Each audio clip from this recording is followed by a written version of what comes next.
Видях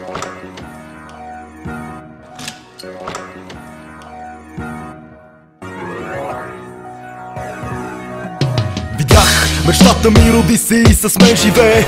Микрофон, душа и мисъл в едно да се слее. Видях да углопее българин до забрава, измамен от царя, комунисти и ГЕРБ фасада. Видях София в бокуци до небето, в Пловдив заради мола събориха депето. Измислени протести, пасивност и егоизъм, а в Европа било грешно, ако чувствам национализъм. Видях хип-хопа, кървави сълзи и верони, MC-та без позиция, диджей без грамофони, пирони в ръцете и краката, за да бъде смачкан. Най-велики изпълнител Майкъл Джексън, черен президент, добре направена сметка. Изми ръцете, но остана просто марионетка. Видях, че всички около мен са просто зрители, едно заспало общество от потребители.